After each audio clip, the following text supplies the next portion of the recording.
Welcome to another video. In this video here, I played the Queen's Gambit. As many of you are aware, I am currently not streaming as much because I've got other priorities, but I will be streaming on the weekend, so check my TikTok story, my Instagram story, on my Discord for whenever I am streaming. My opponent here plays the Slav defense, and I develop my knight, he develops the bishop, and I develop my knight. Now it's the Slav defense modern bishops game.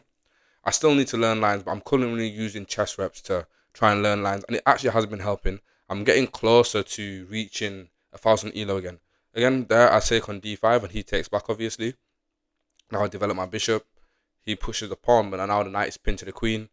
I move my knight to b5 in order to eventually, hopefully, get this fork if I was to take, and then he takes with the queen. But obviously, that's probably not going to happen, which is exactly what turned out to be true. He blocks that pin, and then now I develop my pawn in order to protect my knight with the bishop. He attacks my bishop and I retreat. He castles and I push my knight into e5. He brings his knight to attack that knight. I take and he takes. And now my knight is under attack. So I have to retreat that knight.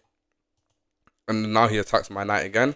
And I take the bishop. He takes with the queen. And then I take the knight. And then he takes with the bishop. I attack his bishop again with my bishop. But instead he develops a queen. I bring my queen up. Obviously we trade queens. That was a great move because I think that's the only option I really had there. So now we trade the queens. I take with the king. He pushes the pawn, I push the pawn, and he takes my bishop, and I take the bishop with the king. Now it's just a rook endgame, so now we just have to maneuver it the right way. In this game here, I think I actually got 90% accuracy. Obviously, I'm not using game review because I want this to be a smooth recording. But yeah, we just start advancing our pawns forward, and then I'm using my rooks to cause breakages in the pawns, like barriers and structures. And here, I trade rooks here, and I'm able to just apply more pressure, push my pawns forward. And here he could have had this pawn be a big problem, and I was worried about it, but that's not what turned out to be true.